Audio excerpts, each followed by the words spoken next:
Hi hello ನಮಸ್ತೆ, ನಾನು ಶಾಲೆಜಾ ರಮೇಶ್ ಆಚಾರ್, ಕನ್ನಡತಿ friends. ನೋಡ್ತಾ ಇದ್ದೀರಾ ಏನು ಅಂತ? ಇದೊಂದು ಒಳ್ಳೆ ಬದನೆಕಾಯಿ ಗ್ರೇವಿ ಯಾವ ರೀತಿ ಮಾಡೋದು ಅಂತ ನಿಮ್ಗೆ ಹೇಳ್ಕೊಡ್ತೀನಿ. ನೋಡ್ತಾ ಇರಿ.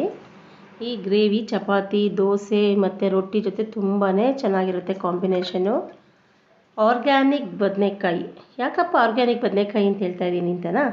ನಮ್ಮ ಮನೆಯಲ್ಲೇ ಬೆಳೆದಿರೋಂತಹ ಬದನೆಕಾಯಿದು ನೋಡಿ ಎಷ್ಟು ಚೆನ್ನಾಗಿದೆ.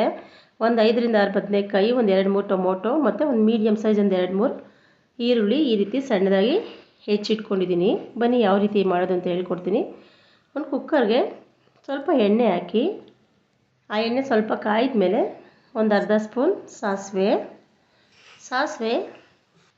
ಈ ರೀತಿ ಚೆನ್ನಾಗಿ ಆದಮೇಲೆ ಸ್ವಲ್ಪ ಕರಿಬೇವಿನ ಸೊಪ್ಪು ಹಾಕಿ, ಆಮೇಲೆ 1-2 ಮೀಡಿಯಮ್ ಸೈಜ್ ಈರುಳ್ಳಿನ ಸಣ್ಣದಾಗಿ ಹೆಚ್ಕೊಂಡಿರೋ ಈರುಳ್ಳಿನ ಹಾಕ್ಬಿಟ್ಟು ನೋಡಿ ಈ ರೀತಿ ಸ್ವಲ್ಪ ಬ್ರೌನ್ ಕಲರ್ ಬರೋವರೆಗೂ ಚೆನ್ನಾಗಿ ಹುರ್ಕೊಳ್ಳಿ. ಅದಾದಮೇಲೆ 2-3 ಮೀಡಿಯಮ್ ಸೈಜ್ ಟೊಮೊಟೊ ಅದನ್ನು ಕೂಡ ಹಾಕಿ ನೋಡಿ ಈ ರೀತಿ ಚೆನ್ನಾಗಿ ಹುರ್ಕೋಬೇಕು. ಅದಾದಮೇಲೆ ನೋಡಿ ಬದನೆಕಾಯಿ ದಪ್ಪ ಇದೆ, ಬದನೆಕಾಯಿ ಅದು ನಾವು ಬೆಳೆದಿರೋಂಥದ್ದು ಸ್ವಲ್ಪ ದಪ್ಪ ಇದೆ, ಅದಕ್ಕೋಸ್ಕರ ನಾನು ಈ ರೀತಿ ಸಣ್ಣದಾಗಿ ಉದ್ದುದ್ದಕ್ಕೆ ಹೆಚ್ಕೊಂಡು ಇಟ್ಕೊಂಡಿದ್ದೀನಿ. ನಾನು ಇಲ್ಲಿ ಒಂದು 5ರಿಂದ 6 ಬದನೆಕಾಯಿ ಯೂಸ್ ಮಾಡಿದ್ದೀನಿ. ನೋಡಿ ಈ ರೀತಿ ಉದ್ದುದ್ದಕ್ಕೆ ಹೆಚ್ಚಿಟ್ಕೋಬೇಕು. ಅದನ್ನು ಕೂಡ ಒಂದು 2 ನಿಮಿಷ ಎಣ್ಣೆಯಲ್ಲಿ ಈರುಳ್ಳಿ ಟೊಮೊಟೊ ಜೊತೆ ಚೆನ್ನಾಗಿ ಈ ರೀತಿ ಹುರ್ಕೋಬೇಕು. ಬನ್ನಿ ಅದು ಹುರ್ಕೊಳ್ಳೋ ಅಷ್ಟರಲ್ಲಿ ಒಂದು ಖಾರಕ್ಕೆ ಮಾಡ್ಕೊಳ್ಳೋ ಜಾರಿಗೆ ಸ್ವಲ್ಪ ಹುಣಸೆಹಣ್ಣು, ಒಂದು ಟೊಮೊಟೊ ಮೀಡಿಯಮ್ ಸೈಜ್ ಒಂದು ಟೊಮೊಟೊ, ಒಂದು ಈರುಳ್ಳಿ, ಸ್ವಲ್ಪ ಕೊತ್ತಂಬರಿ ಸೊಪ್ಪು, ಹಾಗೆ ಹಸಿ ತೆಂಗಿನಕಾಯಿ 1 ಕಪ್ಪು. ಹಸಿ ತೆಂಗಿನಕಾಯಿ 1 ಕಪ್ ಹಾಕಬೇಕು. ಅದು ಒಣಕೊಬ್ಬರಿ ಹಾಕಿದ್ರೆ ಅಷ್ಟು ಟೇಸ್ಟ್ ಚೆನ್ನಾಗಿ ಬರೋದಿಲ್ಲ, ಸೊ ಹಸಿದೇ ಹಾಕ್ಕೊಳ್ಳಿ, ಚೆನ್ನಾಗಿರುತ್ತೆ. ಅದಕ್ಕೆ ಇದು ಸ್ವಲ್ಪ ಮಸಾಲೆ ಪುಡಿ, ಅಂದರೆ ನಾನೇ ಮನೇಲಿ ಮಾಡ್ಕೊಂಡಿರೋಂಥದ್ದು. ಇದು ಸಾಂಬಾರು ಪೌಡ್ರು ಒಂದು 2 ಸ್ಪೂನು, ಮಸಾಲೆ ಪುಡಿ 1 ಸ್ಪೂನು, ಅಂದರೆ ಕೊತ್ತಂಬರಿ ಸೊಪ್ಪು ಬೀಜಿದ್ದು, ಮತ್ತು 1 ಸ್ಪೂನ್ ಕಡಲೆ ಕೂಡ ಹಾಕ್ಕೊಂಡು ಒಂದು ಅರ್ಧ ಲೋಟ ನೀರು ಮಿಕ್ಸ್ ಮಾಡಿ ಮಿಕ್ಸರ್ ಜಾರಿ ನೋಡಿ.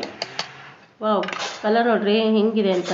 ಅದನ್ನು ಚೆನ್ನಾಗಿ ಈ ರೀತಿ ಆಡಿಸ್ಕೊಂಡು ಸ್ವಲ್ಪ ಆಲ್ರೆಡಿ ನಾವು ಒಗ್ಗರಣೆಗೆ ಹಾಕಿದ್ವಿ, ಅದೆಲ್ಲ ಬಾಡ್ಕೋತಾ ಇದೆ ನೋಡಿ. ಈ ರೀತಿ ಚೆನ್ನಾಗಿ ಅದನ್ನು ಹುರ್ಕೊಂಡ್ಮೇಲೆ ನಾವು ಹುರಿದಂಥ ಮಸಾಲೆ ಎಲ್ಲ ಅದಕ್ಕೆ ಸ್ವಲ್ಪ ನೀರು ಆ್ಯಡ್ ಮಾಡಿ ನೀಟಾಗಿ ರುಚಿಗೆ ತಕ್ಕಷ್ಟು ಸ್ವಲ್ಪ ಉಪ್ಪು ಕೂಡ ಹಾಕಿ ಚೆನ್ನಾಗಿ ಮಸಾಲೆನ ಬದನೆಕಾಯಿ ಜೊತೆ ಎಲ್ಲ ನೀಟಾಗಿ ಮಿಕ್ಸ್ ಮಾಡಿ 1-2 ವಿಷಲ್ ಕೂಗಿಸ್ಕೊಂಡ್ರೆ ನಮಗೆ ನೋಡಿ ವಾವ್, ಸ್ಪೈಸಿ ಟೇಸ್ಟಿ ಆರ್ಗ್ಯಾನಿಕ್ ಬದನೆಕಾಯಿ ಗ್ರೇವಿ ರೆಡಿ ಕಣ್ರಿ. ಇದು ನಮಗೆ ತುಂಬ ಚೆನ್ನಾಗಿರುತ್ತೆ. ಇದು ದೋಸೆ ಜೊತೆ ಕಾಂಬಿನೇಷನ್, ದೋಸೆ ಕಾಂಬಿನೇಷನ್ ಅಂತೂ ತುಂಬ ಚೆನ್ನಾಗಿರುತ್ತೆ. ಚಪಾತಿಗೂ ಚೆನ್ನಾಗಿರುತ್ತೆ, ಹಾಗೆ ರೊಟ್ಟಿಗೆ, ರವೆ ರೊಟ್ಟಿ, ರಾಗಿ ರೊಟ್ಟಿ, ಅಕ್ಕಿ ರೊಟ್ಟಿ ಯಾವುದೇ ಜೊತೆ ನಾನಿವತ್ತು ದೋಸೆಗೆ ಮಾಡಿದ್ದೆ. ತುಂಬಾ ಚೆನ್ನಾಗಿತ್ತು. ಒಂದೇ ವಾಶೌಟ್ಗೆ 2 ಟಿಫನ್ ಮಾಡೋಷ್ಟರಲ್ಲಿ ಫುಲ್ ಖಾಲಿ ಕಣ್ರಿ. ಎಷ್ಟು ಟೇಸ್ಟಾಗಿತ್ತು ಅಂದರೆ ನೀವು ಮಾಡ್ಕೊಂಡು ತಿಂದ್ರೇ ಗೊತ್ತಾಗೋದು. ನೋಡಿದ್ರಲ್ಲ ಬದನೆಕಾಯಿ ಗ್ರೇವಿ ಹೇಗೆ ಮಾಡೋದು ಅಂತ. ನೋಡ್ಕೊಳ್ಳಿ, ಮಾಡ್ಕೊಳ್ಳಿ, ನಿಮ್ಮಲ್ಲಿ ನೀವೇ ತಿಳ್ಕೊಳ್ಳಿ.